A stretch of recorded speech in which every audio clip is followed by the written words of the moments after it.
The broadcast is now starting. All attendees are in listen-only mode.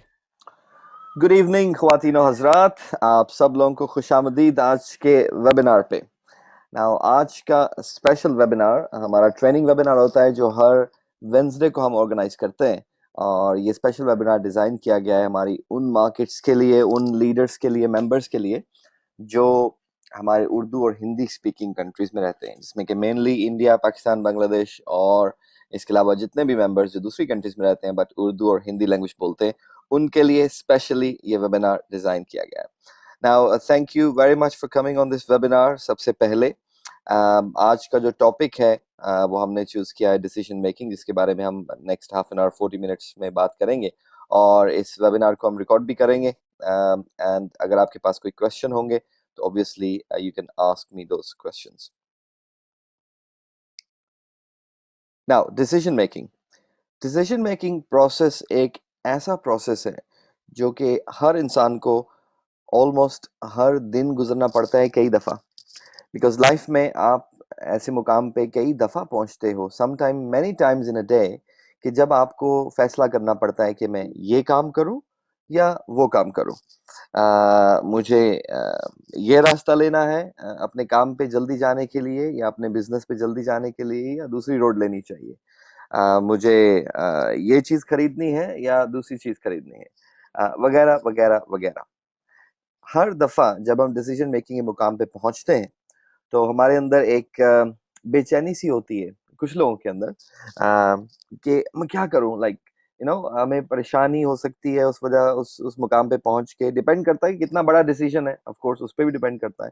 अगर कुछ छोटा decision है जिससे कोई ज्यादा इम्पैक्ट लाइफ पे नहीं होने वाला तो उसको आप क्विकली डिसीजन ले लेते हो, लेकिन अगर बड़ा डिसीजन है तो ऑफ कोर्स उसके ऊपर आप बहुत ज्यादा सोच विचार करने की कोशिश करते हैं। और समटाइम्स आप जाते हैं, डिफरेंट लोगों से पूछते हैं, इंफॉर्मेशन लेते हैं कि मैं ये करूं या वो करूं। अच्छा, इंटरेस्टिंग बात यह है कि जब आप किसी दूसरे शख्स के पास जाएंगे मशवरा लेने के लिए कि मुझे ये करना चाहिए या वो करना चाहिए, तो अगर आप ये प्रैक्टिस करके देखिए तो आपके इर्द गिर्द जानने वाले लोगों में से 50% के करीब ऑलमोस्ट, अगर आप एक बड़ा सैम्पलिंग करें, मतलब 15 20 30 लोगों से पूछें अगर आपके इर्द गिर्द, ऑलमोस्ट 50% जो लोग हैं वो लोग बोलेंगे यस कर लो, अदर 50% लोग बोलेंगे नहीं करो। या 50% लोग जो है कुछ एक मशवरा देंगे, दूसरे 50% कुछ और मशवरा देंगे, राइट। तो और बिल्कुल ऐसे ही होता है, क्योंकि उसकी वजह यह है कि आपका डिसीजन लेने के लिए दूसरों से पूछना में भी हेल्पफुल साबित हो, लेकिन दूसरे लोग कभी आपके लाइफ के कंप्लीट सर्कमस्टांसेस को समझ नहीं सकेंगे, कभी आपके लाइफ की प्रायोरिटीज को समझ नहीं सकेंगे, आपकी लाइफ में आपके गोल्स क्या हैं, आपके मकासद क्या हैं, आप क्या लाइफ में अचीव करना चाहते हो। क्योंकि दूसरे लोग उसको नहीं समझते कंप्लीट तरीके से, अच्छे तरीके से, तो उनका मशवरा भी ऑफ कोर्स आपके लिए उतना बेनिफिशियल शायद ना रहे। वो अपने हिसाब से मशवरा तो आपको दे सकते हैं कि जो वो करेंगे, लेकिन आपके हिसाब से वो मशवरा मशवरा बेहतर साबित हो सकता है या नहीं हो सकता, ये डिपेंड करता है कि जब आप लोगों से पूछेंगे तो तब पता चलेगा आपको, right. But most of the time in my life experience जो मेरा रहा है वो ये है कि जब भी किसी दूसरे शख्स से मैंने मशवरा लिया और वो मशवरा मेरे लाइफ में मेरे काम नहीं आया, राइट। बिकॉज उससे आप सीख सकते हो, ऑफ कोर्स आप लोगों से मशवरा जरूर करें, उससे आप सीख सकेंगे, लेकिन अगर उसको डिट्टो कॉपी करने की कोशिश करेंगे तो then that will not help you. उसकी एक छोटी सी एग्जांपल मैं आपको देना चाहूंगा कि अक्सर नई मूवीज रिलीज होती हैं तो दोस्तों में बात होती है, अच्छा ये मूवी कैसी थी, वो मूवी अच्छी थी या बुरी थी। तो कुछ लोग आके, जो कुछ दोस्तों में से जिन दोस्तों ने पहले वो मूवी देख ली अगर, तो वो कुछ लोग आके बोलते हैं नहीं यार मूवी बहुत बेकार थी, वो इतनी अच्छी मूवी नहीं थी। तो बाद में अगर मैं वो मूवी देखने जाता भी हूँ अगर, तो अगर मुझे मूवी अच्छी लगती है तो फिर मैं सोचता हूँ लेकिन उस शख्स ने तो कहा था कि मूवी बेकार है, लेकिन ये मूवी तो बहुत अच्छी थी। तो अगर मैं उस शख्स का कहना मान लेता और ये मूवी नहीं देखता इस बात के ऊपर, क्योंकि वो कह रहा है कि मूवी बेकार है, तो इतनी अच्छी मूवी मैं नहीं देखता, मतलब नहीं देख पाता, वो अच्छी मूवी मेरे मेरे एक्सपीरियंस से निकल जाती, इन अदर वर्ड्स। तो वाई उस शख्स ने मुझे कहा कि बेकार है, वेल उसके हवाले से वो मूवी बेकार ही थी, बिकॉज उस शख्स को जो प्रायोरिटी थी लाइफ में, जो चीजें उसको अच्छी लगती हैं उसके हवाले से मूवी बेकार थी। बट मुझे वो मूवी अच्छी लगी और कई और लोगों को अच्छी लगती है, okay, so same applies on the decision making process कि जब आप डिसीजन मेकिंग प्रोसेस पे पहुंचते हैं लाइफ में, तो बहुत सारे आपको रास्ते नजर आते हैं और आप परेशान हो जाते हैं कि अब मैं क्या करूं, और आप कभी इससे पूछेंगे कभी उससे पूछेंगे। सो आज जो हम ट्रेनिंग करने जा रहे हैं उसका मकसद भी यही है कि जब हम लाइफ में डिसीजन कुछ लेने जाते हैं, डिसीजन करने जाते हैं, फैसला करने जाते हैं किसी भी चीज को करने के लिए, और ये जो ट्रेनिंग आज हम डिस्कस करने जा रहे हैं ये आपकी लाइफ के हर पहलू पे ये अप्लाई होती है। ओके, चाहे वो आपके बिजनेस का पहलू हो, आपके रिलेशनशिप हो, आपकी पर्सनल लाइफ हो, आपके दोस्त यारी के अंदर, वगैरह वगैरह। ओके, सो जब भी आप फैसला के मुकाम पे पहुंचते हैं, डिसीजन मेकिंग मुकाम पे पहुंचते हैं, तो ये जो चीजें आज हम डिस्कस करने जाएंगे ये आपको बहुत हेल्पफुल रहेंगी। Let's start. पहली बात तो ये है कि जब लाइफ में बहुत सारी चॉइसेस होती हैं हमारे, तो हमें मुश्किल हो जाता है कि हम कौन सा रास्ता चूज करें। फॉर एग्जाम्पल, अगर आप ये देखें कि आप पॉइंट ए पे खड़े हैं, राइट, पॉइंट ए पे जहाँ पे आप मौजूद हैं, अब यहाँ से 1 2 3 4 5 6 7 8 9 रास्ते निकलते हैं। 9 डिफरेंट तरह की आपके पास चॉइसेस हैं। कुछ रास्ते ऐसे हैं जो आगे जाके बंद हो जाते हैं। ओके, कुछ रास्ते ऐसे हैं जो गोल चक्कर टेढ़े मेढ़े करके और फाइनली किसी जगह पे पहुंच रहे हैं। कुछ रास्ते बड़े शॉर्ट से क्विकली किसी एक मुकाम पे पहुंच रहे हैं। ओके, सो जब आपकी लाइफ में चॉइसेस होती हैं, तो आप कौन सा रास्ता इख्तियार करना चाहिए आपको, यहीं पे आके प्रॉब्लम होती है ना डिसीजन मेकिंग के अंदर, कि अब मैं क्या करूं, ये करूं या वो करूं, इस लड़की से शादी करूं या उस लड़की से शादी करूं, इस स्कूल में अपने बच्चों को एडमिशन दिलवाऊं या दूसरे स्कूल में बच्चों को एडमिशन दिलवाऊं, ये वाली गाड़ी खरीदूं या वो वाली गाड़ी खरीदूं, ये वाले जूते खरीदने हैं मुझे या वो वाले जूते खरीदने हैं, इस जगह पे घर खरीदना है मुझे या उस जगह पे घर खरीदना है, वगैरह वगैरह वगैरह। तो नॉर्मली क्या होता है हमारी लाइफ में, नॉर्मली हम इर्द गिर्द के लोगों से मशवरे मांगते हैं कि ये कैसे है, वो कैसे, हमें बताइए, हम किस तरह से ये काम कर सकते हैं, वगैरह वगैरह। नाउ मेरा कहने का मकसद ये है इस ट्रेनिंग के अंदर कि आप लोगों से, अगर तो आपको मशवरा चाहिए तो लोगों से मशवरा लें, बट डू नॉट अप्लाई 100%, क्योंकि वो शख्स जो आपको मशवरा दे रहा है वो अपने हिसाब से मशवरा दे रहा है आपको, आपके हिसाब से मशवरा नहीं दे रहा। अगर आप उसको 100% अप्लाई करते हो अपनी लाइफ में, तो मे बी वो आपके लिए डेंजरस भी साबित हो सकता है, because that is not suitable for you and for your life. Alright, now हम देखते हैं कि कैसे हम लाइफ में डिसीजंस कर सकते हैं। सबसे ज्यादा इंपॉर्टेंट चीज आपकी लाइफ की जो आपको फैसले करने में मदद देगी, वो है आपका गोल, आपका मकसद लाइफ का। आप पॉइंट ए पे हो, सबसे पहले आपको मालूम होना चाहिए कि आपको हासिल क्या करना है लाइफ में। पॉइंट बी क्या है आपका, ठीक है। पॉइंट बी बीकन की तरह काम करता है। बीकन का मतलब होता है समुद्र में जब बहरी जहाज साहिल के करीब पहुंचते हैं, तो साहिल पे एक बहुत ऊंचा सा टावर बना होता है, उस टावर के अंदर उन्होंने लाइट लगाई होती है, और बहरी जहाज जो समुद्र में उस लाइट को फॉलो करते करते साहिल तक पहुंचते हैं, ठीक है। That's called beacon. ऑलराइट, सो ये जो आपका गोल, आपका मकसद है, वो एक बीकन की तरह का काम करेगा, उस रोशनी की तरह काम करेगा जिसको फॉलो करते करते आप अपनी मंजिल तक पहुंचोगे। सबसे पहले तो आपको अपनी मंजिल तय करनी है कि आपकी मंजिल है क्या, आपको पहुंचना कहाँ है। एग्जाम्पल, अगर आपको गाड़ी खरीदनी है, तो उसमें बहुत सारी चीजें ऑफ कोर्स इन्वॉल्व हैं। सबसे पहले आपको डिसाइड ये करना है कि गाड़ी मुझे किस मकसद के लिए खरीदनी है। ये इसलिए नहीं कि मुझे रेड कलर पसंद है, रेड कलर की गाड़ी खरीद लो, कोई भी खरीद लो। रेड कलर में तो गाड़ी 2 लाख रुपए से लेके 50 लाख रुपए तक आती है, राइट। तो आप मतलब रेड कलर की वजह से थोड़ी गाड़ी खरीदेंगे। आप गाड़ी खरीदेंगे कि आपका मकसद क्या है गाड़ी खरीदने का। गाड़ी खरीदने का मकसद क्या है आपका, कि आप एक सेफ और कंफर्टेबल ड्राइव करें, और अपनी फैमिली के लिए एक एलिगेंट सवारी का इंतजाम करें, आपके लिए और आपकी फैमिली के लिए, ताकि अगर आप लॉन्ग रूट्स पे ट्रेवल करते हो तो वो सवारी, वो गाड़ी आपके लिए सेफ भी हो। तो फिर आप जाएंगे ऑफ कोर्स किसी लग्जरी कार की तरफ जाएंगे, बड़े बड़े बजट की कार की तरफ जाएंगे। लेकिन अगर आपकी लाइफ का मकसद है कि मुझे गाड़ी चाहिए, डजेंट मैटर कि कुछ भी है, सिर्फ मेरा मकसद है कि घर के करीब तक कहीं आपकी ऑफिस है या काम है, आपका बिजनेस है जो ज्यादा दूर नहीं है, और उसके अलावा आपको सिर्फ घर से शॉपिंग करने के लिए गाड़ी यूज करनी होती है, वगैरह वगैरह। तो उसमें बहुत एलिगेंस उसमें है या नहीं, उससे कोई फर्क नहीं पड़ता, मुझे किसी को शो ऑफ नहीं करना है गाड़ी खरीद के, तो आप नॉर्मल सी गाड़ी से भी गुजारा कर लेंगे, राइट।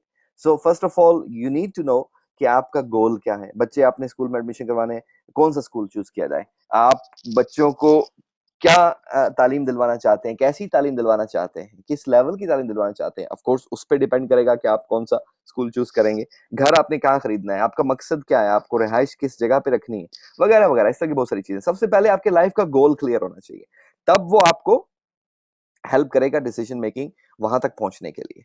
अदरवाइज अगर आपके लाइफ का मकसद ही क्लियर नहीं है, तो आप एक भटकी हुई रूह की तरह कभी इधर जाएंगे, कभी उधर जाएंगे, कभी इससे पूछेंगे, ये एक शख्स कहेगा ये कर लो, अब वो करना शुरू कर देंगे, दूसरा शख्स आएगा ये कर लो, अब वो करना शुरू कर देंगे, तीसरा शख्स आएगा वो कहेगा नहीं नहीं ये दोनों चीजें खराब हैं, ये कर लो, अब तीसरा करना शुरू कर देंगे। बिकॉज आपको खुद को मालूम नहीं कि आपने कहाँ जाना लाइफ में। So first you need to find out what your goal is in life. एक बहुत बड़े ट्रेनर हैं एंथनी रॉबिन्स, उनकी एक बहुत मशहूर स्टेटमेंट है कि कामयाबी लाइफ में आती है गुड जजमेंट की वजह से। गुड जजमेंट, कि आप जज कीजिए कि कौन सा रास्ता आपके लिए दुरुस्त है, कौन सा मशवरा आपके लिए दुरुस्त होगा, क्या करने से आप अपने लाइफ के गोल तक पहुंच सकते हो। और गुड जजमेंट कब आती है आपको, गुड जजमेंट कैसे आप कर सकते हो? गुड जजमेंट आपको एक्सपीरियंस की वजह से आती है। आपने पहले एक्सपीरियंस किया हुआ है ना। एक्सपीरियंस किसे कहते हैं? एक्सपीरियंस आपके लाइफ के फेलियर्स को कहते हैं। लोग कहते हैं ना मुझे बड़ा एक्सपीरियंस है। एक्सपीरियंस किस चीज का नाम है? एक्सपीरियंस आपकी लाइफ में जितनी हर्डल्स आ चुकी हैं, जितने फेलियर्स आ चुके हैं, उसको कवर कर कर कर कर के आप किसी एक जगह पे पहुंचते हो, दैट्स कॉल्ड एक्सपीरियंस। तो गुड जजमेंट आपको एक्सपीरियंस की वजह से आती है। एक्सपीरियंस का मतलब क्या हुआ कि ये, फॉर एग्जांपल मैं आम एग्जांपल देता हूँ, जिस जगह पे आप रहते हैं वहां से एक एक एक दूसरे सिटी जाने का रास्ता क्या है, ठीक है, तीन चार डिफरेंट रास्ते हो सकते हैं, और उसमें से तीन रास्ते खराब हैं। एक की सड़क खराब है, एक में टाइम लंबा लगता है, एक में आगे पुल टूटा हुआ है, चौथा रास्ता जो वो ठीक है। अब आपको कैसे पता चलेगा कि ये चारों में से अच्छा रास्ता कौन सा है? जब तक कि आप तीन रास्ते तलाश नहीं कर लेते। एक रास्ते की सड़क खराब है, आपको कब पता चला? जब आप खुद गए हो या किसी ने आपको बताया जो वहां से होके आया है। राइट, किसी जगह पुल खराब है तो या तो आप खुद गए हो या किसी ने आपको बताया है जहाँ पे पुल खराब है। सो एक्सपीरियंस मीन्स कि ये तीन ठीक नहीं है रास्ते, ये चौथा रास्ता चाहिए। तो आपको एक्सपीरियंस कब आता है? जब आप ये चीजें कर सकते हो, कर चुके होते हो। नाउ एक्सपीरियंस कैसे मिलता है आपको? बैड जजमेंट्स की वजह से। आपने जब बैड जजमेंट किया, अच्छा यार ये रास्ता लेते हैं, ओहो ये रास्ता तो आगे से बंद है, आगे से खराब है, ठीक है वापस आना पड़ा। बैड जजमेंट किया ना आपने, आपने बैड जजमेंट किया, आपको एक्सपीरियंस हुआ। जब एक्सपीरियंस हुआ तो फिर आप गुड जजमेंट करेंगे, जब गुड जजमेंट करेंगे तो आपको सक्सेस मिलेगी। Okay, so that is Anthony Robbins, जो दुनिया के नंबर वन ट्रेनर है पर्सनल डेवलपमेंट में और एनएलपी के अंदर। नाउ लाइफ में हमेशा रिस्क्स होते हैं। सबसे ज्यादा परेशानी आम लोगों को डिसीजन मेकिंग के हवाले से रिस्क की वजह से होती है। यार रिस्की ना हो जाए कहीं ये काम, राइट, ये कहीं परेशानी ना हो जाए हमें। इसमें रिस्क है भाई, मुझे तो पता नहीं ये कैसे होता है, लेकिन आई एम नॉट श्योर कि किस तरह से मैं लाइफ में आगे बढ़ सकूंगा इसके अंदर, ठीक है। तो रिस्क का जो फैक्टर है वो लोगों को रोकता है। क्या, ओके, फर्स्ट ऑफ ऑल आपको अगर लाइफ में बड़ी कामयाबी हासिल करनी है तो आपको रिस्क लेना पड़ेगा, क्योंकि रिस्क के बगैर लाइफ में बड़ी कामयाबी हासिल नहीं की जा सकती। और ये मेरी बात नहीं है, आप दुनिया के किसी भी कामयाब शख्स से मिल के अगर पूछेंगे कि क्या लाइफ में आपने कभी रिस्क लिया है, 100% कामयाब शख्स जो है वो हमेशा ही कहते हैं हाँ, आज मेरी कामयाबी का राज वो रिस्क लेना ही था। ओके, दुनिया के बहुत मशहूर स्पोर्ट्समैन है Michael Schumacher. Okay, speed driving के अंदर, कार ड्राइविंग के अंदर, सो फार्मूला वन की वो ड्राइविंग करते हैं कार्स की। और आई थिंक जब से मैं सुनता चला आ रहा हूँ कि फार्मूला वन में कौन जीता इस दफा, माइकल शूमाकर, और ये कई सालों की बात है। ओके, नाउ अब एक एक इंपॉर्टेंट चीज आपको बता दूं, फार्मूला वन की जो कार रेस होती है उसमें जितनी भी गाड़ियां शामिल होती हैं वो होती तो डिफरेंट कंपनीज की हैं। कोई कोई किसी टोयोटा की है, कोई यामा की है, कोई होंडा की है, कोई मर्सिडीज की है, कोई बीएमडब्ल्यू की है, etcetera etcetera etcetera. Different companies गाड़ियां होती हैं, लेकिन उनकी स्पेसिफिकेशन एक जैसी होती है। टायर्स एक जैसे यूज करने हैं उन्होंने, डिफरेंट कंपनीज के हो सकते हैं, लेकिन उनका ट्रेड जो है या उनकी चौड़ाई जो है या उनकी बनावट एक जैसी होनी चाहिए। इंजन का साइज एक जैसा होना चाहिए, 1.5 लीटर है या 2 लीटर है या 10 लीटर है, जो भी है उसके अंदर कितने हॉर्स पावर का इंजन है, वो तमाम चीजें, उसके अंदर फ्यूल कौन सा यूज हो रहा है, एक ही क्वालिटी का, वो सब चीज एक क्वालिटी। ये नहीं कि किसी ने अपनी गाड़ी बहुत बड़ी बनाई होती है, माइकल शूमाकर के पास दुनिया की सबसे बेहतरीन फास्ट तरीन कार है इसलिए वो हर दफा जीत जाता है। नहीं नहीं नहीं, ठीक है, वो गाड़ियां सब एक जैसी होती है, ट्रैक एक जैसा है सबके लिए। फिर ऐसा क्यों है? और सबके पास एक ही जैसी ट्रेनिंग है। आजकल तो ट्रेनिंग कोई छुपी हुई नहीं है। आप जाके इंटरनेट पे सारी चीजें सीख सकते हो खुद से अगर आप सीखना चाहो तो, राइट? तो ट्रेनिंग भी उनके पास एक जैसी है। लेकिन क्यों माइकल शूमाकर जो है वो हर रेस में जीत जाता है? उसके पास ऐसा क्या है? क्या वो गाड़ी के अंदर कोई खास पेट्रोल डाल देता है चलाते हुए? क्या वो कोई ऐसा खास चीज पढ़ लेता है बैठते हुए कि उसकी गाड़ी तेज भागना शुरू हो जाती है? क्या क्या चीज है? उसने क्या चांद से ट्रेनिंग लेके आया वो कि जो उसको कामयाब बनाता है? वो क्या चीज है जो माइकल शूमाकर को आगे लेके जाती है दूसरे लोगों से? नाउ अब अगर आपने कभी फार्मूला वन गौर से देखी हो, या टीवी पे आप देख सकते हो, रिकॉर्डिंग्स देख सकते हैं उसकी यूट्यूब पे जाके में भी, तो फार्मूला वन में जब सीधे ट्रैक पे गाड़ियां भाग रही होती हैं तो उस वक्त सारी गाड़ियां की स्पीड एक जैसी होती है ऑलमोस्ट। स्पीड भी और उनका जो लीड टाइम होता है, ठीक है, वो एक जैसे होता है। गाड़ियां एक दूसरे से आगे निकलती हैं टर्निंग के ऊपर, जब राउंड आता है ना, टर्न आते हैं जब, ओके, टर्निंग के ऊपर कुछ गाड़ियां पीछे रह जाती, कुछ गाड़ियां आगे निकल जाती हैं। सीधे ट्रैक में एक ही जैसा डिस्टेंस रहता है उनका, जो भी डिस्टेंस था। टर्निंग के ऊपर आगे निकलते हैं। वो टर्निंग में क्या है? टर्निंग में रिस्क होता है कि आपने गाड़ी की स्पीड कम कर दी, वो एक ड्राइवर के दिल के अंदर एक डर बैठा होता है कि ये टर्न आ रहा है, इस पे अगर मैंने इस स्पीड के ऊपर गाड़ी को अगर घुमाया तो उलट जाएगी गाड़ी। गाड़ी उलट गई तो मैं भी जा सकता हूँ, मेरा काम तमाम हो सकता है। तो वो फियर जो है उसको स्लो डाउन करने को बोलता है। वो स्लो डाउन करता है। वो जब स्लो डाउन करता है, जबकि एक दूसरा ड्राइवर उसके साथ वाले गाड़ी जो जा रही है, वो उस फियर को अपनी स्किल की वजह से, अपने एक्सपीरियंस की वजह से काबू करता है। एक स्पीड जो उसको पता है कि इस स्पीड के ऊपर मैं मेरी गाड़ी उल्टेगी नहीं, उस स्पीड पे वो गाड़ी निकालता है। And then he takes a risk. वो जो एक मिली सेकेंड का रिस्क है वो उसको आगे लेके जाता है। एंड दैट्स व्हाट ड्राइवर्स जो हैं इस रेसिंग के अंदर जीतते हैं या सेकंड या थर्ड नंबर पे आते हैं। So that is the risk thing. Now what stops us, और ये सारी बात हर हर किसी को पता है, ये कोई नई बात नहीं मैं कर रहा हूँ अभी। दुनिया के हर शख्स को उठा के पूछ लें सक्सेस किस में जी, रिस्क लेने में सक्सेस है। ठीक, सबको पता है ये बात। और आप जितने लोग इस वेबिनार में मौजूद है आपको पता है ये बात। लेकिन फिर भी क्या चीज है जो हमें रोकती है रिस्क लेने से? वो है फियर, हमारे अंदर का खौफ, हमारे अंदर का डर। ओके, नाउ फियर की डेफिनेशन कुछ जो हमारे ट्रेनर लोग हैं वो ऐसे करते हैं कि फॉल्स एविडेंस अपीयरिंग रियल, कि फियर कुछ भी नहीं है, फियर एग्जिस्ट नहीं करता। Fear is a false evidence जो कि रियल लगता है हमें, appearing real. Okay, so fear जो है, खौफ जो हमारे अंदर, वो हमें डराता रहता है कि नहीं ये कर लोगे, ये रिस्क ले लिया तो ये हो जाएगा, वो रिस्क ले लिया तो वो हो जाएगा, पता नहीं क्या हो जाएगा, मेरा क्या बनेगा, ये नहीं वो नहीं, और वगैरह वगैरह वगैरह।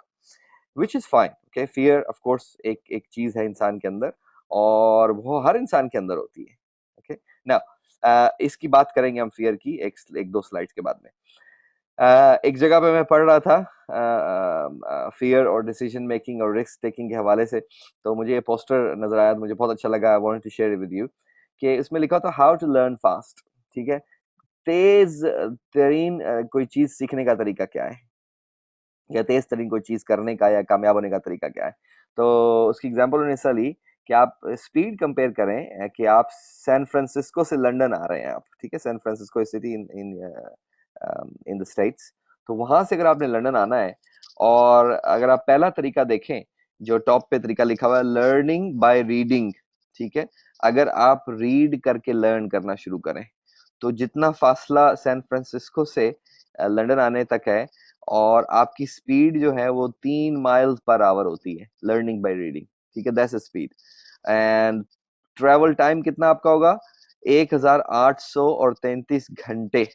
1833 घंटे में आप लंदन पहुंचेंगे अगर आप सैन फ्रांसिस्को से लंदन आ रहे हैं। और आपकी जो लर्निंग का जो मेथड है वो लर्निंग बाय रीडिंग, आप किताबें पढ़ पढ़ के लर्न कर रहे हो कोई चीज। ठीक है, अच्छा, फिर आप लर्निंग थ्रू स्कूल। स्कूल में क्यों जाते हैं लोग? स्कूल यूनिवर्सिटी कॉलेज में क्यों जाते हैं लोग? क्योंकि वहां से लर्निंग मिलती है आपको, और वो खुद पढ़ने से किताबें ज्यादा स्पीडी होता है। और उसकी एग्जाम्पल उन्होंने ली हुई है कि साइकिल के थ्रू आप आ रहे हो। ठीक है, साइकिल के थ्रू आप आ रहे हो, 15 माइल्स पर आवर आपकी स्पीड बन जाती है। ठीक है, पहले जो तरीका था लर्निंग बाय रीडिंग, उसमें ऐसे एग्जांपल दिया उन्होंने कि जैसे आप पैदल चल के आ रहे हो, ठीक है, तो इतनी स्पीड होती है आपकी 3 माइल्स पर आवर। और अगर आप स्कूल के थ्रू पढ़ रहे हैं, कॉलेज यूनिवर्सिटी में जाते हैं, तो आपकी स्पीड जो है लर्निंग की वो 15 माइल्स पर आवर हो जाती है। अब आपका ट्रेवल टाइम कितना हो गया, 366 घंटे। ओके, और आपके chance of getting there is very low. Okay, क्योंकि 366 घंटे बहुत लंबे होते हैं और कोई इतनी लंबे टाइम में साइकिल नहीं चला पाएगा। नाउ फिर एक और तरीका उन्होंने बताया हुआ यहाँ पे कि लर्निंग फ्रॉम अ मेंटोर। आप एक मेंटोर बना लीजिए, एक वो शख्स जो कि लाइफ में पहले कामयाब हो चुके खुद, उनसे सीखिए डायरेक्टली। और इस तरीके को वो कह रहे हैं कि जैसे आप कार पे ट्रेवल कर रहे हो, अब आपकी स्पीड है 65 माइल्स पर आवर और अब आपको ट्रेवल टाइम है 85 घंटे लगेगा, ठीक है, और chance of getting there is 50-50। 85 घंटे की ड्राइव भी कोई कंटिन्यूस नहीं कर पाएगा, मुश्किल है बहुत। Okay, so learning from mentor, ये किसी ऐसे शख्स से आप सीखें जो लाइफ में खुद कामयाब हो चुका है। नाकाम शख्स से सीखने को नहीं बोला जा रहा, मेंटोर हमेशा कामयाब शख्स होता है। फिर एक और आए और तरीका, लर्निंग बाय डूइंग इट, कि करने से, वो चीज करने से आप जो चीज सीखें। तो सैन फ्रांसिस्को से और इसको इसको एग्जांपल दी जा रही है, जैसे आप प्लेन पर ट्रेवल कर रहे हो 500 माइल्स पर आवर। ओके, सो सैन फ्रांसिस्को से लंदन आने के लिए आपको 11 घंटे सिर्फ लगेंगे, ठीक है, so chances of getting there is high. अब यहाँ पे हाई बोल क्यों, 11 घंटे इज डूएबल ऑफ कोर्स। फिर एक और तरीका लास्ट में आप देखिए जरा, बिल्कुल बॉटम पे लिखा हुआ जो, learning by taking big risks. Big risk लेके लर्निंग करना। नाउ सैन फ्रांसिस्को से, और इस तरीके को कहा जा रहा है जैसे आप रॉकेट पे ट्रेवल कर रहे हैं। सैन फ्रांसिस्को से लंदन आने का जो जितना फासला है, अगर आप रॉकेट पे ट्रेवल कर रहे हो 10,000 माइल्स पर आवर की स्पीड के ऊपर, सिर्फ आधे घंटे में आप पहुंच जाएंगे लंदन। 33 मिनट्स, 33 मिनट्स में आप लंदन पहुंच जाएंगे, और chances of getting there is very high. Okay, so learning by taking big risks, इसको याद रखिएगा। नाउ सो इससे प्रूव हो गया है कि लाइफ में अगर आप किताबें पढ़ते रहें, तो आपकी chances of getting to your success is very low. Although आपके पास दुनिया का जहान का नॉलेज होगा आपके पास, ठीक है, आपने 50,000 किताबें पढ़ रखी हैं, लेकिन chances of getting there is very low. और अगर आप स्कूल में जाते हो तो आपके चांसेस इंप्रूव हो जाते हैं। किसी कामयाब शख्स से आप सीखते हो चीजें करने के लिए, आपके चांसेस और इंप्रूव हो जाते हैं।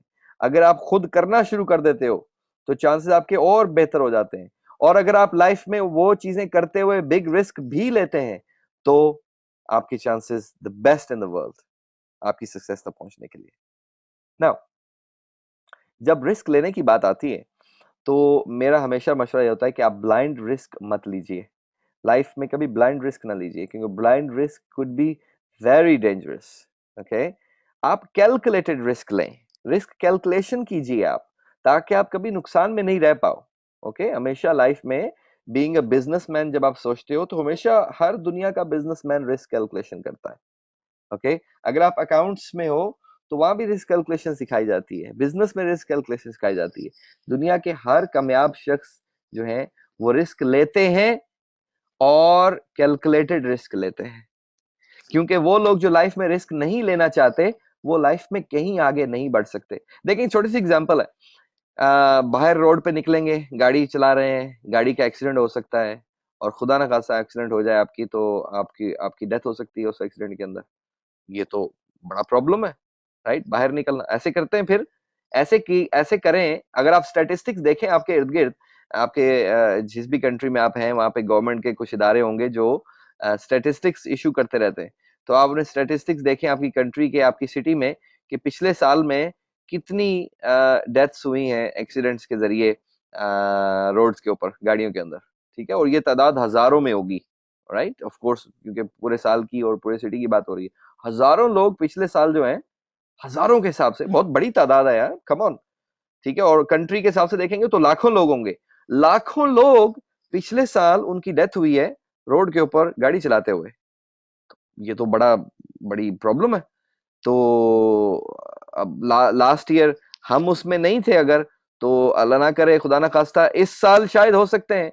तो बाहर निकलना तो बहुत बड़ा रिस्क है। ऐसे करते हैं, आज के बाद आप लोग और मैं, सब लोग, हम सब लोग गाड़ी चलाना छोड़ देते हैं। बाहर निकलना ऐसे करते हैं, बाहर निकल, गाड़ी चलाना दूर की बात है, जो पेडिस्ट्रियंस होते हैं, जो पैदल लोग चल रहे होते हैं, वो भी तो गाड़ियों के नीचे आ चुके हैं ना, उसकी भी तादाद लाखों की है पिछले साल की।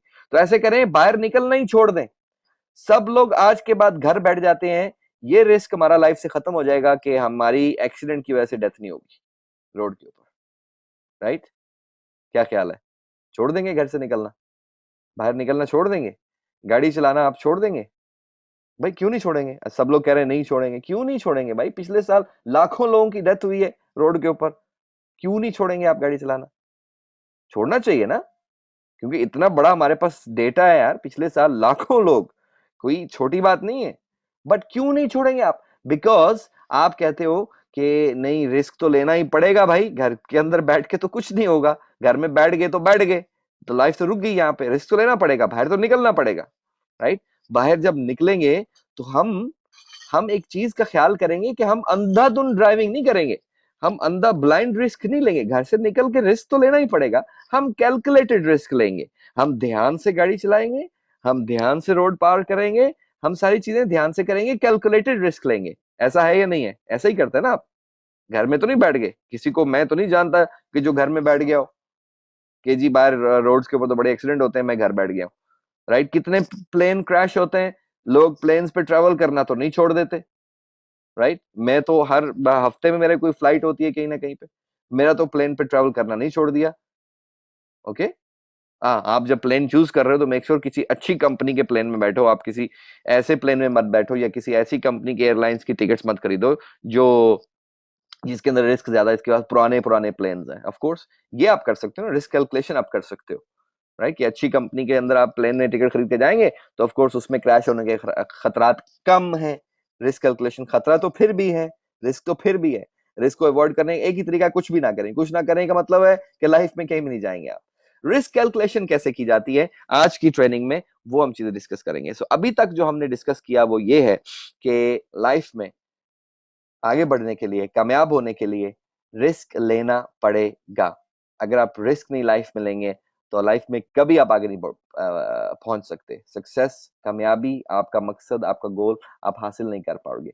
लेकिन रिस्क लेने के लिए मैं ये भी नहीं कह रहा हूं कि आप अंधाधुंध रिस्क लें, बस रिस्क ले जाएं, ले लिया risk. Don't take risk for the sake of taking risk. Right?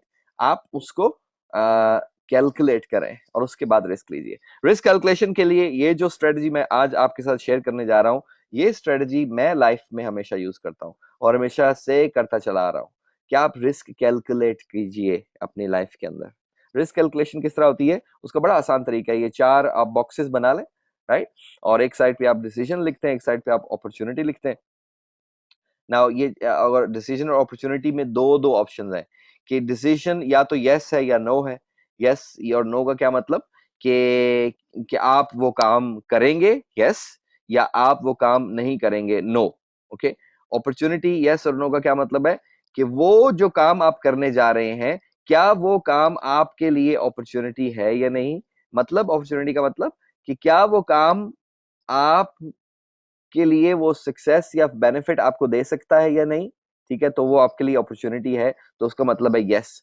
कि वो काम करके आपको अगर बेनिफिट मिलेगा, कामयाबी मिलेगी, अगर नहीं मिलेगी तो वो अपॉर्चुनिटी आपके लिए नहीं है, तो उसका मतलब है नो। ठीक है? ये यस और नो हो गया अपॉर्चुनिटी में। ये डिफरेंस आपको समझ आ गया इसका? अभी एग्जाम्पल की हम आगे बात करेंगे तो और ज्यादा क्लियर हो जाएगा ये, अगर किसी को समझ नहीं आया। तो या तो वो अपॉर्चुनिटी आपके लिए है या नहीं है, यस और नो। या तो आप वो काम करेंगे, यस, या नहीं करेंगे, नो। ओके? नाउ सबसे पहले बॉटम राइट पे जो आप देख रहे हैं ये नो नो, ये दो जो ऑप्शंस दिखाई जा रही है। ठीक है? कि आप, पहली बात तो यह है कि नो ये लेफ्ट से आया डिसीजन की तरफ से कि आपने डिसीजन नहीं लिया ये काम करने का, आपने फैसला, आपने ये काम नहीं किया और इस काम में आपके लिए कामयाबी रखी ही नहीं थी। ठीक है? वो अपॉर्चुनिटी आपके लिए है ही नहीं। तो अगर आप वो काम नहीं करते और उस काम में आपके लिए अपॉर्चुनिटी ही नहीं है, तो ये तो ठीक हो गया ना। ये ग्रीन चेक मार्क का मतलब है कि ये अच्छी बात है कि जिसमें कामयाबी आपको नहीं मिलनी है, तो ये तो अच्छी बात है ना कि आपने वो किया नहीं काम, फायदा हो गया आपको ये तो। ठीक है? That's good. नाउ दूसरी सिचुएशन क्या हो सकती है, जो टॉप राइट पे आपको नजर आ रहा है कॉर्नर, यस नो, कि आपने वो डिसीजन ले लिया करने का और वो अपॉर्चुनिटी आपके लिए नहीं थी। जब ये आप करते हो, आपने आपने कोई चीज करने का डिसीजन लिया, ठीक है, अच्छा जी मैं ये काम कर दी, मैं ये वाला बिजनेस शुरू करता हूँ, फॉर एग्जाम्पल मैं ये बिजनेस शुरू करने जा रहा हूँ, आपने डिसीजन ले लिया, ठीक है, आपने पैसे इन्वेस्ट कर दिए, आपने काम शुरू कर दिया, लेकिन उस बिजनेस में आपके लिए अपॉर्चुनिटी नहीं थी, उस बिजनेस में आपके लिए कामयाबी नहीं थी, उस बिजनेस में आपके लिए सक्सेस नहीं रखी हुई थी, लेकिन आपको तो नहीं पता था जब आपने डिसीजन लिया। आपको कब पता चलेगा जब आपने डिसीजन कि वो कामयाबी आपके लिए थी या नहीं थी? जब आप उसको करेंगे, ऑब्वियसली। जब आप उसको करेंगे 3 महीने, 6 महीने, 1 साल, 2 साल, तब जाके पता चलेगा, ओहो ये तो मैंने गलत डिसीजन ले लिया, ठीक है, ये तो कामयाबी मेरे लिए थी ही नहीं इसके अंदर, तो ये तो नुकसान हो गया ना आपको, ये तो गलत बात है। क्रॉस का मतलब मैंने यहाँ पे इसलिए लगाया है कि ऐसा तो नहीं होना चाहिए आपके साथ, ऐसा तो नहीं होना चाहिए, ये तो नुकसान है, गलत बात है। ओके, नाउ अब हम बात करते हैं, ठीक है, are you following with me now? Good. Now हम बात करते हैं कि आपने जो बॉटम लेफ्ट की जो क्वाड्रेंट है हमारा, उसमें कि आपने डिसीजन नहीं लिया वो काम करने का, लेकिन उसी काम में आपके लिए अपॉर्चुनिटी रखी थी। यहाँ पे देखिए जरा, आपने डिसीजन नहीं लिया, नहीं नहीं अच्छा यार ये बिजनेस मैं नहीं करता हूँ, फॉर एग्जांपल ये बिजनेस मैं नहीं करता हूँ, पता नहीं इसमें कुछ होगा या नहीं होगा, और बेसिकली उसी बिजनेस में आपके लिए कामयाबी रखी गई थी, वो अपॉर्चुनिटी आप तक पहुंचाई गई थी कुदरत की तरफ से, लेकिन आपने डिसीजन नहीं लिया खौफ की वजह से कि यार इसमें रिस्क है, इसमें मेरा नुकसान कहीं ना हो जाए। ओके, ऑलराइट, अभी एक चीज गौर कीजिए, एक चीज जो आपके लिए लाइफ में बनाई गई थी, जिसमें आपकी कामयाबी लिखी गई थी, वो आप नहीं कर रहे हो। आपने सामने आई हुई अपॉर्चुनिटी को आप ठुकरा दिया आपने, और लाइफ में आपने क्या मिस कर दिया इससे? अरे भाई लाइफ में आपने में भी हो सकता है कि सब कुछ मिस कर दिया, बिकॉज कुछ लोग ऐसे होते हैं जिनके लिए लाइफ में एक ही दफा अपॉर्चुनिटी आती है, कुछ लोग ऐसे होते हैं जिनकी लाइफ में बार बार अपॉर्चुनिटीज आती हैं। अगर तो आप ऐसे लोगों में से शामिल हो कि जिनको बार बार अपॉर्चुनिटी मिलेगी, आपने एक जाया कर दी कोई बात नहीं, फिर आ जाएगी दूसरी, दूसरी जाया कर दी कोई बात नहीं, तीसरी आ जाएगी, तीसरी जाया कर दी कोई बात नहीं, चौथी आ जाएगी, फिर तो ठीक है, राइट, फिर तो आप जाया करते रहे अपॉर्चुनिटीज, नो प्रॉब्लम, फिर आ जाएगी अपॉर्चुनिटी, राइट। लेकिन अगर आप, अच्छा ये भी बात है, अगर आप ऐसे भी शख्स हो कि जिनके लाइफ में बार बार अपॉर्चुनिटीज आनी है, आपको क्या पता कि कब आपकी नंबर ऑफ अपॉर्चुनिटीज ओवर हो गई है। ये 576वीं अपॉर्चुनिटी आपको मिल रही है जो आपने ठुकरा दी है, नो कर दिया उसको, और ये 576वीं आखिरी थी। जो 575 आपको पहले अपॉर्चुनिटीज मिली थी, वो और ये आखिरी मिला के टोटल आपकी लाइफ में 576 अपॉर्चुनिटीज लिखी हुई थी, और ये जो आप 576वीं आप ठुकरा रहे हो, ये आखिरी थी। आपको तो नहीं पता इसके बारे में, कि पता है आपको कि कब मुझे अपॉर्चुनिटीज मिलनी है, और कितनी मिलनी है, और कितनी रह गई है, यू डोंट नो, राइट। और या क्या आप ऐसे शख्स हो जिसको एक ही दफा अपॉर्चुनिटी मिलनी है लाइफ में? यू डोंट नो, आपको नहीं पता है, मुझे नहीं पता है, आपको नहीं पता है। तो इसका सेफ तरीका क्या है कि जब भी लाइफ में आपके पास अपॉर्चुनिटी आए, उसको मिस ना कीजिए, उसको एटलीस्ट एनालाइज जरूर करें। तो ये जो सिचुएशन है कि जिसमें आपने डिसीजन नहीं लिया वो ज्वाइन करने का, और वो अपॉर्चुनिटी आपको मिली और आपने उसको जाया कर दिया, तो नुकसान हो गया ये भी। ऑलराइट, नाउ लास्ट सिचुएशन क्या है कि अपॉर्चुनिटी आपके पास आई, आपने डिसीजन किया यस कि ठीक है मैं ये करता हूं, और वही वो अपॉर्चुनिटी थी, वो जो फैसला आपने किया वो लाइफ में आपको कामयाब करने वाला था, तो जबरदस्त हो गया है तो काम, ये तो जबरदस्त है, राइट, कि आपने आपने यस कर दिया और अपॉर्चुनिटी आपके लिए थी, आपके वारे न्यारे हो गए लाइफ में, यही तो आपको चाहिए था, इसी का तो आप वेट कर रहे थे, इसी के लिए तो आप दुआएं कर रहे थे, माथे टेक रहे थे आप इसी के लिए कि मुझे कहीं अपॉर्चुनिटी मिले लाइफ में, वो आपको मिली, आपने काम किया, लाइफ में आप आगे बढ़े, कामयाब हो गए, वेरी गुड। ओके, सो अब ये जो 4 केसेस हैं हमारे सामने डिसीजन मेकिंग के पॉइंट ऑफ व्यू से, इन 4 केसेस में जो बॉटम राइट वाला केस है कि ना ही आपकी अपॉर्चुनिटी थी, ना ही आपने ली, वेरी गुड, ठीक है, तो इसमें तो फायदा है। और जो टॉप लेफ्ट वाला केस है कि ये अपॉर्चुनिटी आपके लिए थी, आपने ले ली, कामयाब हो गए, वेरी गुड, ठीक है, ये दोनों सूरतें सही हैं। प्रॉब्लम ये जो जहां पे क्रॉस लगे हुए हैं ना, इन दोनों के अंदर है, इन दोनों में प्रॉब्लम है कि ये काम एक में है टॉप राइट में कि आपने डिसीजन लिया और वो अपॉर्चुनिटी आपके लिए नहीं थी। बॉटम लेफ्ट में आपने डिसीजन नहीं लिया और वो अपॉर्चुनिटी आपके लिए थी। ये दो जो सिचुएशंस हैं, इसके बीच में फैसला करने वाला काम होता है कि क्या मैं ये करूं या ना करूं। अगर करूं तो ये मेरे लिए ना हुई तो क्या होगा, तो क्या नुकसान होगा मेरा, और अगर मैं ये ना करूं और यही अपॉर्चुनिटी मेरे लिए लाइफ में हुई तो क्या नुकसान होगा।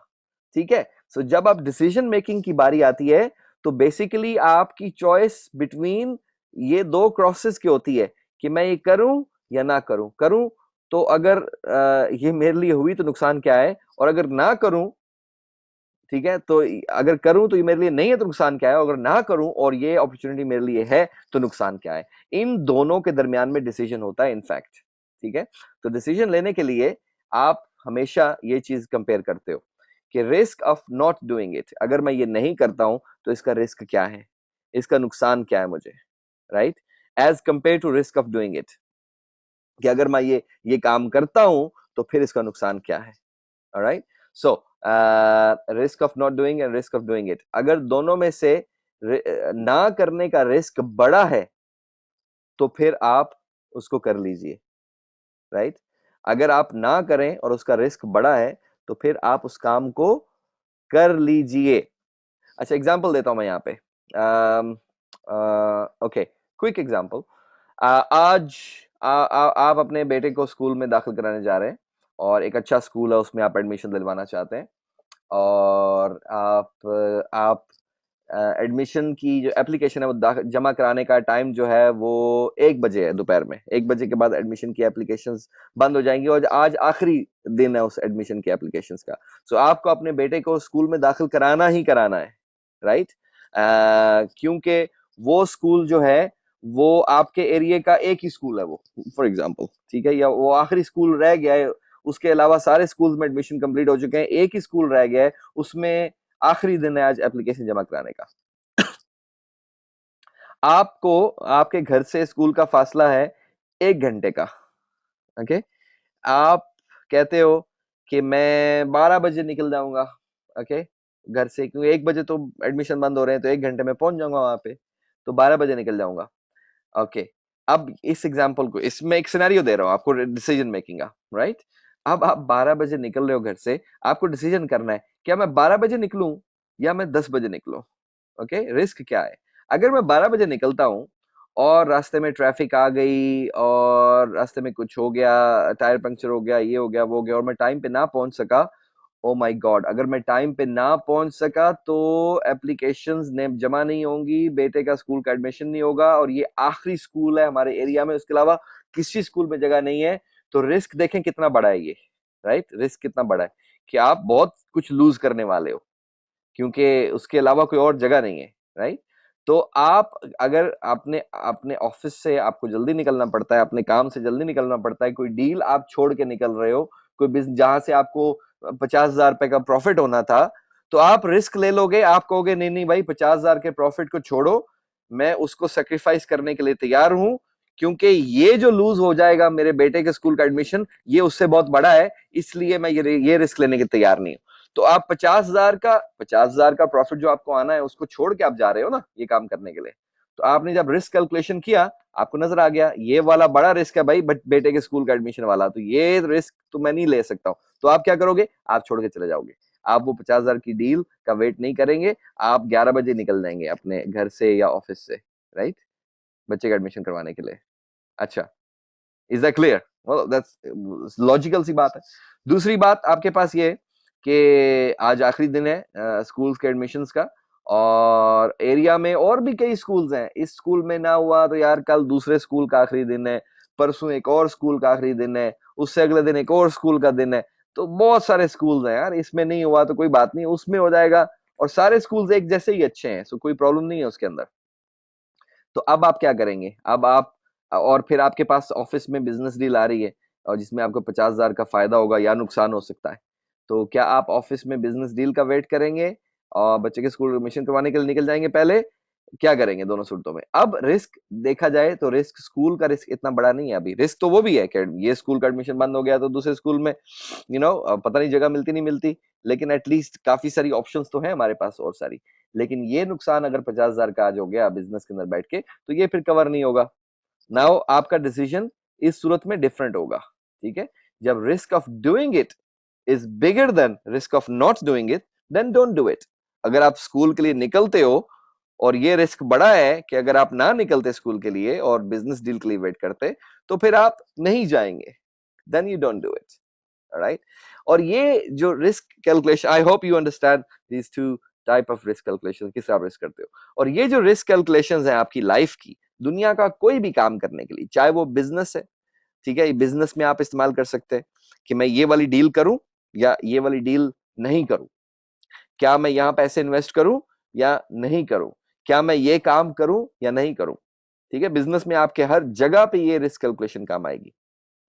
आपकी लाइफ में, रिलेशनशिप में, आप घर में आपकी वाइफ के साथ रिलेशनशिप में, आपके बच्चों के साथ रिलेशनशिप में, आपके रिलेटिव्स के साथ, आपके भाई बहन माँ बाप के साथ रिलेशनशिप में, आपके जितने भी रिलेटिव्स हैं, एक्सटेंडेड फैमिली है, उन तमाम लोगों के साथ रिलेशनशिप में ये डिसीजन मेकिंग काम आएगा। कैसे, आप पूछेंगे मुझसे, मैं आपको कई एग्जांपल्स दे सकता हूँ। आसान एग्जांपल ये है कि आप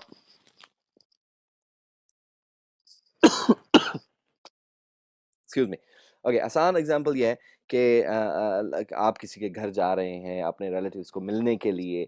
आपको डिपेंड करता है कि सिचुएशन क्या है, आपको कोई तोहफा लेके जाना चाहिए या नहीं लेके जाना चाहिए। आप जाने के लिए लेट हो रहे हैं, क्या लेट होना ज्यादा बुरी बात है?